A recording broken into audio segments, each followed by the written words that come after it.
warahmatullahi wabarakatuh. Perkenalkan, nama saya Triguslia Handayani dengan NIM 1202184385 dari kelas SI 4202. Di sini saya akan menjelaskan materi APSI modul ke-8 yang berjudul Transisi Analisis ke Desain menggunakan Diagram Interaksi.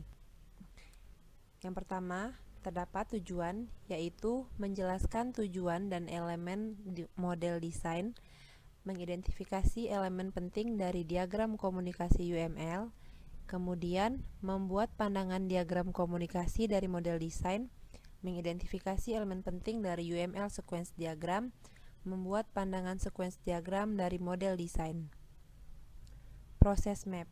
Seperti yang kalian lihat pada gambar, terdapat aktor berupa stakeholder mental model yang memiliki beberapa proses, yaitu requirement model, arsitektur model, desain model, dan menghasilkan solution model dan juga kode.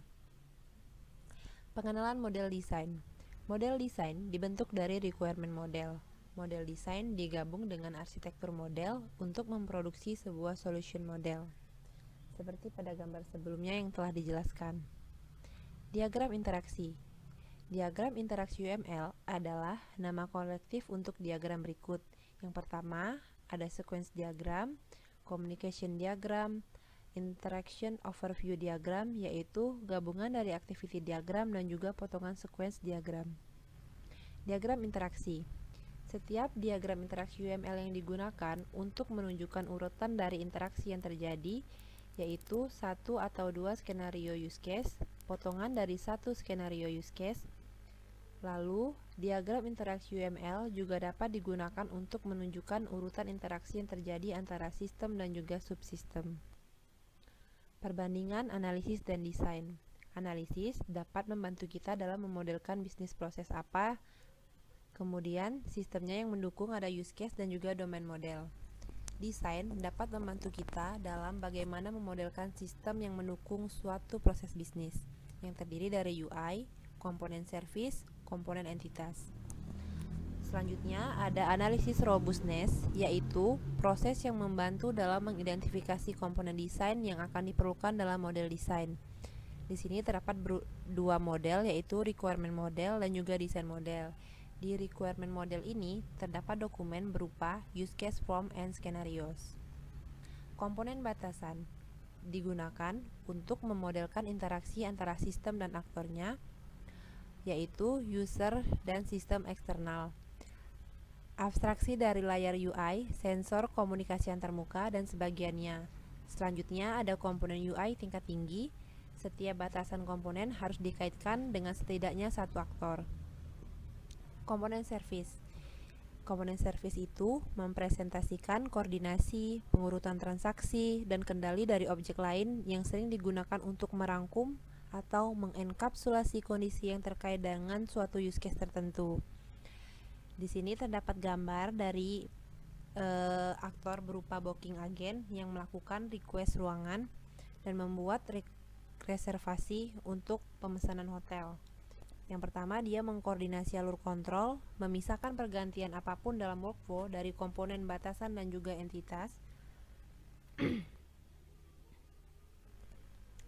Di komponen entitas, yaitu dia digunakan untuk memodelkan informasi yang berumur panjang dan sering bertahan.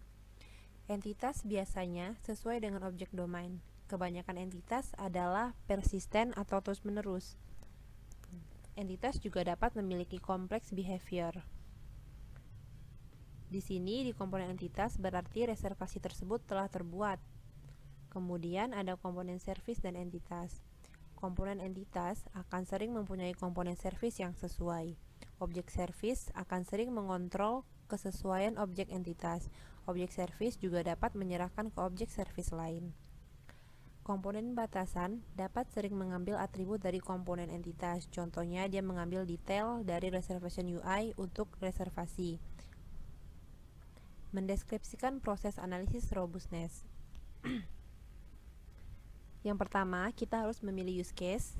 Lalu, kita membangun diagram komunikasi untuk memenuhi aktivitas dalam use case, yaitu dimulai dengan mengidentifikasi komponen desain, menggambar asosiasi, serta menamai asosiasi tersebut. Yang ketiga, mengkonversi diagram komunikasi menjadi sequence diagram atau vice versa untuk pandangan opsional. Selanjutnya, mengidentifikasi elemen dari diagram komunikasi. Elemen UML diagram komunikasi terdiri dari seperti pada gambar berikut, kalian bisa lihat sendiri. Selanjutnya, mengidentifikasi elemen komunikasi diagram, variasi dari komunikasi diagram sebelumnya, seperti pada gambar berikut. Sebuah pesan menunjukkan nama pesan dan juga arah panah. Panah padat merupakan pesan sinkron, panah terbuka merupakan pesan asinkron. Kemudian, ada nomor urut yang menggambarkan urutan pesan, daftar parameter yang diteruskan ke objek penerima. Terus, di sini ada guard condition yang menunjukkan pesan bersyarat, serta parameter kembali. Membuat diagram komunikasi, kita harus memilih use case yang sesuai. Terus kita menempatkan aktor ke diagram komunikasi.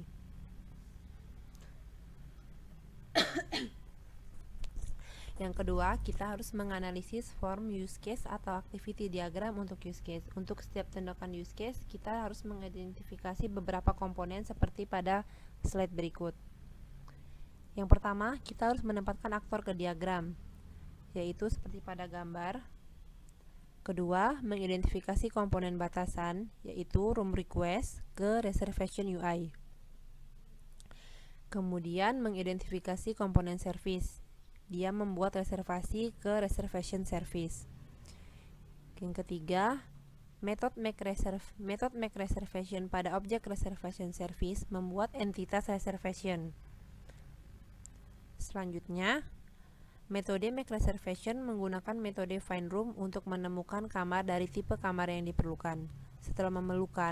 Setelah menemukan dan memilih kamar gratis atau tidak ditampilkan, metode set room menetapkan kamar untuk reservasi tersebut, serta harga akan dihitung dan ditetapkan untuk sebuah proses reservasi.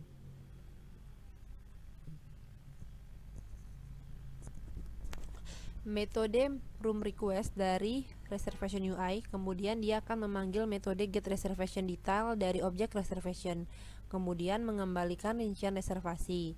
Ini kemudian akan diberitahukan kepada agen pemesanan. Mengidentifikasi metode tambahan seperti pada gambar itu penjelasan dari materi yang saya jelaskan sebelumnya. Adapun contoh komunikasi diagram, yaitu 1. Skenario primer atau berhasil, kedua skenario sekunder tidak berhasil. Kalau tidak berhasil berarti kamar yang ditawarkan ditolak oleh agen pemesanan. Rincian yang lebih halus telah dihilangkan untuk mengurangi kompleksitas. Contoh komunikasi diagram 1 seperti pada gambar berikut, kalian bisa melihat sendiri. Ini juga contoh yang kedua. Diagram sequence. Sequence diagram yaitu memberikan perspektif yang berbeda tentang interaksi antar objek. Dapat digunakan sebagai pengganti diagram komunikasi, dapat dikonversi ke atau dari diagram komunikasi, kemudian terbukti lebih berguna bagi pengembang. Sorot urutan waktu interaksi. Bagian selanjutnya menjelaskan diagram urutan UML. Mengidentifikasi elemen-elemen diagram urutan. Pada gambar berikut terdapat elemen-elemen yang terdapat pada diagram urutan yang kalian bisa lihat pada gambar. Fragmen. Diagram urutan mendukung notasi fragmen. Penggunaan fragmen itu meliputi menampilkan urutan, menampilkan jalur alternatif, memungkinkan 2 atau lebih skenario yang akan ditampilkan pada suatu diagram, menunjukkan referensi ke detail diagram urutan, serta memungkinkan kita untuk dapat memecah diagram besar menjadi beberapa diagram yang lebih kecil. Nah, ini merupakan contoh dari fragmen.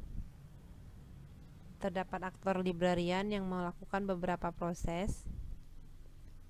Contoh sequence diagram.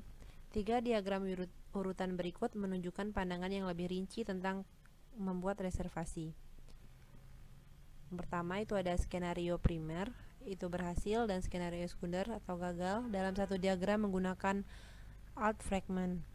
Kemudian untuk skenario sekunder atau yang tidak berhasil, di mana kamar yang ditawarkan itu ditolak oleh agen pemesanan. Diagram urutan fragmen yang menunjukkan detail lebih halus untuk fragmen get reservation detail dan termasuk fragmen loop. Detail yang lebih halus telah disembunyikan dalam sebuah fragmen. Ini merupakan contoh sequence diagram 1. Dan ini contoh sequence diagram 2.